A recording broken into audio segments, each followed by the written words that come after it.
In Screencast 3 we then turn to the evidence for Britain and the concept of the overworked British. So some of the features or trends that underpin the labour market in Britain, and therefore the effect of demand for leisure time and sport and leisure activity, is that Britain in some ways is, and in many other ways, is a mid-Atlantic occupies a mid-Atlantic position, in that while Britain doesn't work the same number of hours as the US or even Japan, amongst kind of Western large modern economies, it does have some of the longest working hours in Greece. In fact, data over a number of years shows that only Greece in Europe has longer working hours. And some data, although not all data, but there is evidence in the data that working time is increasing and leisure time is decreasing. And especially this appears to be true for those in senior and higher management levels. And these are people who are generally higher qualified, more educated, and there is a lot of competition for these jobs. And one way of, a mechanism for competition is working long hours to prove and to justify that you are worth the wages that you are earning. So we'll look at some figures a bit later which show that earners in the top 20% in Great Britain tend to work substantially more hours than people who are in the bottom 20% of earners. So here is some data which looks at average actual weekly hours for full-time workers dating back to 1992. So the hyperlink for this is at the bottom of the page if you wanted to look at this yourself. So what we can see is that in 1992, average actual weekly hours of work were 38.1 hours. And we can see that this line is fairly steady with some very minor kind of adjustments and changes until we get to 2020, when obviously with the economic shutdown and lockdown and many workplaces closing in the furlough scheme, we see a big drop in the number of hours. And we see a slight pickup from June 2012 as the economy reopened in the UK. So 38.1 hours in 1992, and by the last quarter of 2019, so the last quarter before we had lockdown, then we can see that hours decreased to just under 37 hours.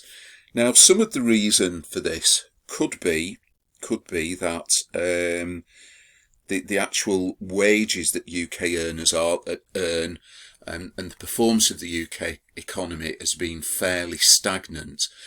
Now, this could mean that there is a lack of overtime available for those British workers who work in the manufacturing sector. And one of the features of the UK labour market has been that overtime hours and substantial overtime hours form a large proportion of total work hours in Britain. And if the economy is underperforming and growth is relatively sluggish or low, then demand is not going to be high for products, and therefore there's going to be less time or less demand for workers to work increased hours. So this could be behind this, but nevertheless there has been a slight overall decrease if you look at the headline level for all workers between 1992 and the end of 2019 of just over an hour,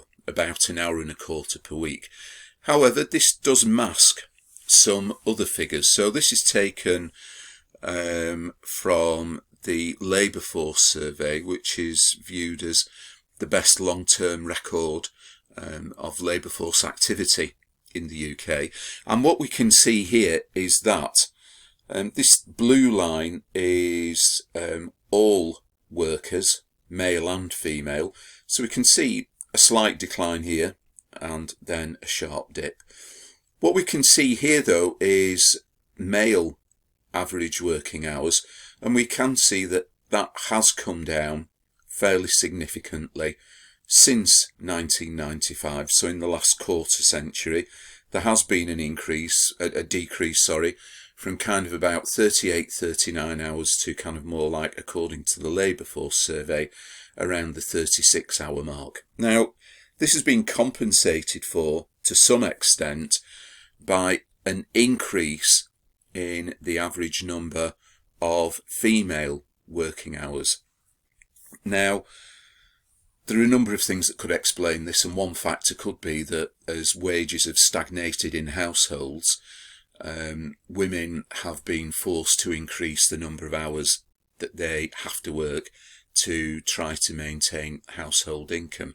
But the net effect of this will be that, that female leisure time and the demand for female leisure time has probably been decreasing to some extent due to the increased number of working hours. And of course, we haven't got time to talk about it in this lecture, but a sociologist would say, well, one of the problems of trying to determine leisure time by looking at working hours and paid working hours is that ignores unpaid working hours. And if we look at unpaid working hours for domestic work, cooking, cleaning, childcare, although the picture is not the same as it was 20, 30, 40, 50 years ago, and there is more equality between the sexes in this area, that still it is females who actually pick up more of the domestic work, and this actually limits the amount of leisure time that they have. But anyway, in terms of an economic perspective on this, we can see that the female increase in work hours is kind of, is masking the fact that at the headline level it looks like working hours are decreasing because male working hours have been decreasing. Another feature of the UK employment market is, in recent years, so really in the last decade, the huge increase in 0 hours contracts in the UK.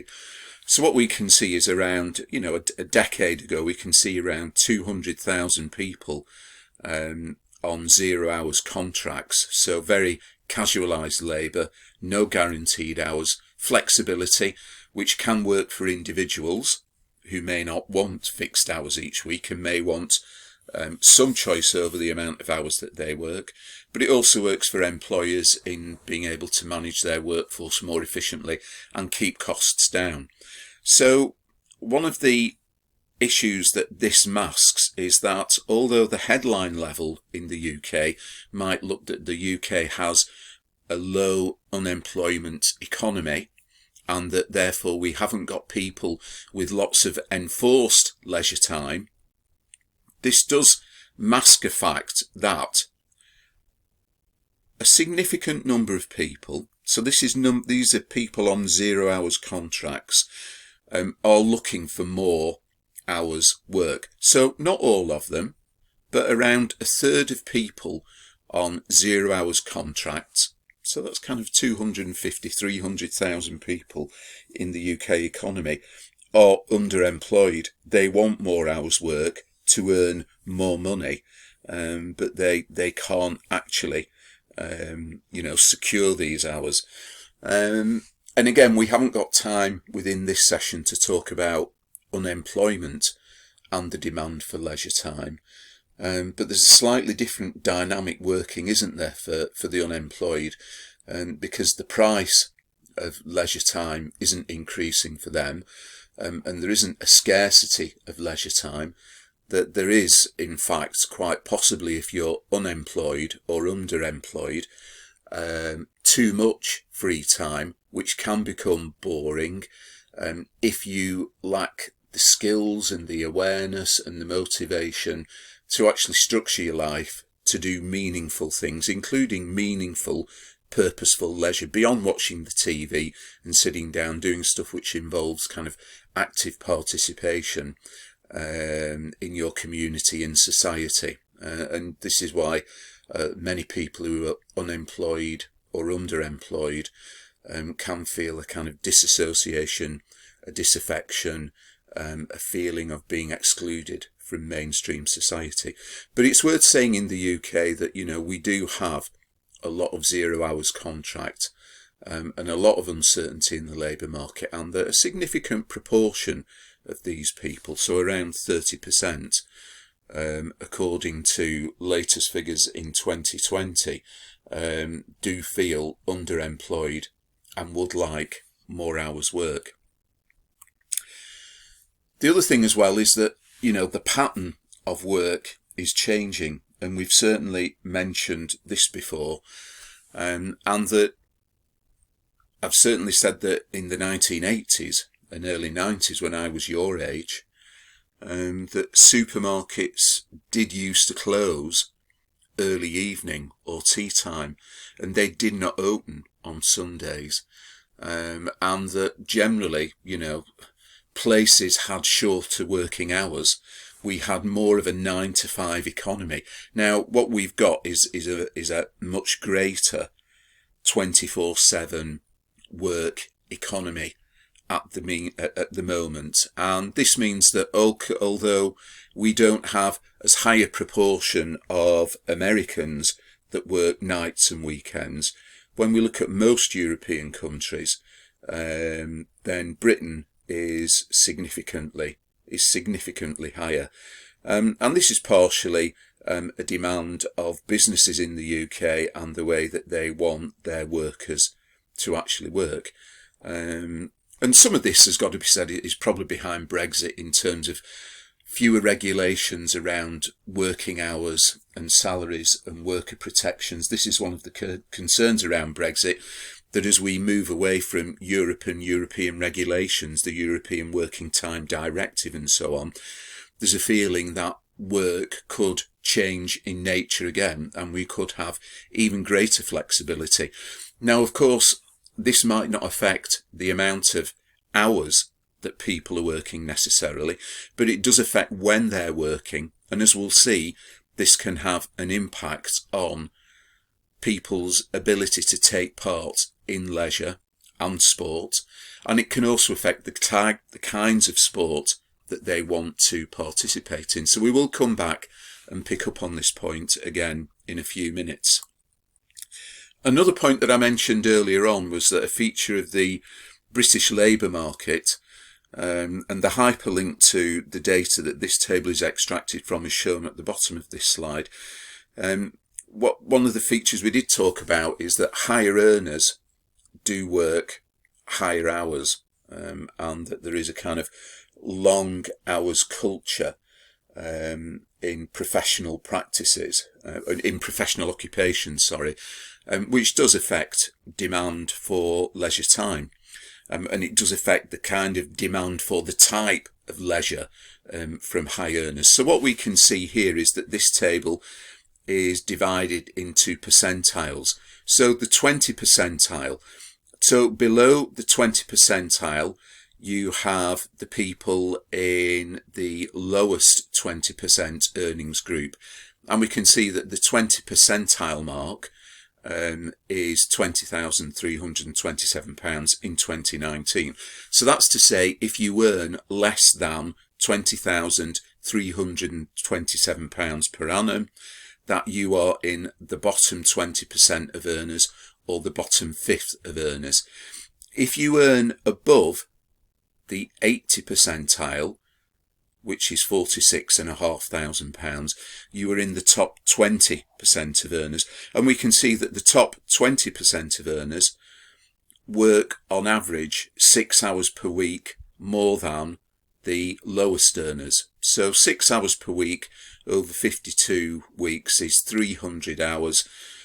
So 300 hours is kind of, 5 weeks more work if you think of about a 41-hour working week. So this is a kind of significant amount of extra work which is done, and is a feature of the British labour market.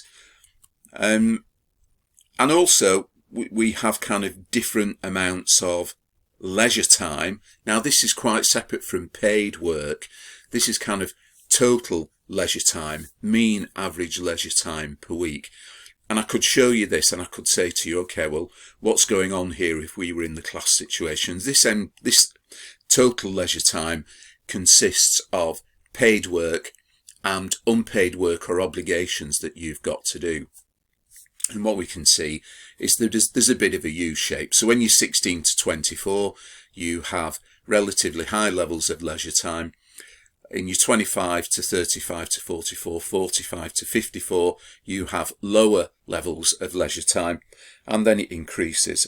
And obviously what's going on in these two age groups is that you've got people starting their careers, working longer, maybe starting families as well, and childcare takes a very big bite out of the amount of leisure time that you get. And as you head into this age group, your children are older, they're kind of less dependent on you, and you're more able to kind of free up a bit of leisure time.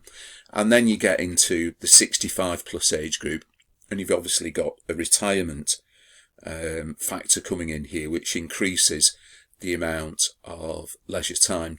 And one of the features of the leisure market that people have talked about and that marketers have talked about for quite a long time is the grey market, and the importance of the grey market in leisure. And the grey market really means older people who have plenty of time on their hands. And a lot of these grey market people also enjoy fairly generous pensions, which they've built up through a lifetime of employment. And this brings us on to another factor here, which was produced by some writers called the leisure consultants, Martin and Mason. I haven't put the reference on it here. I don't think it's important to reference it particularly, but they talked about the leisure paradox.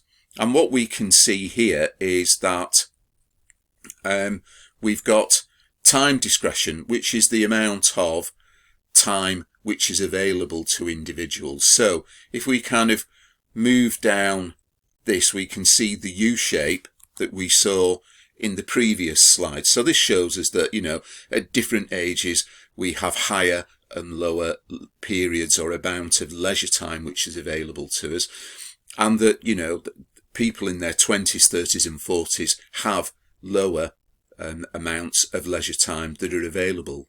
And the paradox is that it's these people who are possibly at the height of their earning powers, so they're in full-time employment, quite often in good jobs, but they'll be earning more at this time of their lives, and probably by the time you get into your 50s, as you've climbed as high as you're going to go in the career ladder, you were earning as much as you're going to earn, and you've got less kind of commitments in terms of family maybe, that increases your leisure time. You've got more discretionary income to spend. So the leisure paradox is that quite often the people who are earning the most, the people in the top 20% of earners, have got the least amount of leisure time. So what kind of leisure activities are going to appeal to them? Well, it's probably going to be more intensive activity, possibly more expensive because it's affordable, and people who are kind of on lower incomes with more time on their hands, probably more time intensive but less money intensive activities. So we will discuss this in the seminar this week and kind of think about, okay, well, what does some of this mean for the leisure market and the types of things which might be demanded? And if I'm a manager aware of these kinds of issues, how could this help me actually determine what's going on? The other thing as well that patterns of working create is something which Grattan and Taylor refer to as time dating. And this talks about, still for many of us, the fixed time of day and week that many activities are limited to. And this creates in the leisure and the sport market significant periods of peak demand. Yeah. and this creates a problem of peak load for providers. So the fact that despite a less rigidly 9 to 5 economy than we used to have, we still do have a lot of people who work 9 to 5, and this creates peak periods in early evenings and weekends, where demand is high because people aren't at work. And so this creates, well, if people want to participate, then do we have the right capacity in our sports facilities or in our sports venues to accommodate this demand? And if not, how do we manage that? And that's where pricing and kind of peak and off-peak pricing, which is a kind of marketing stroke economic perspective, can actually come in. And one of the other things that we've already talked about is we saw that the UK and the US have higher patterns of shift working and weekend and night work than European economies, certainly. This shift to a 24/7 working culture has affected the demand for certain kinds of sports services or sports products. So we've already talked about in previous weeks the shift to solo sports and the decrease in organised team sports. Now, some of this could be more social, more kind of societal change, in that we're more independent. We want to think for ourselves. We don't want to follow rules. We don't want to be bound by rules and regulations. And that might kind of explain some of the attractiveness of informal solo sports. But at least some of it, I think, is because of the fact that some people are working antisocial hours, which means that their leisure time is not during the peak period when the majority of people's leisure time is. And that means that their ability to take part in organised team sports becomes far more difficult. So this can actually change the pattern of demands for different kinds of sport as well. Okay, so that's all I wanted to say about patterns in the UK. And then briefly at the end, before drawing some conclusions, I just want to look more widely at some global evidence for other countries in the world that we haven't considered yet in this session.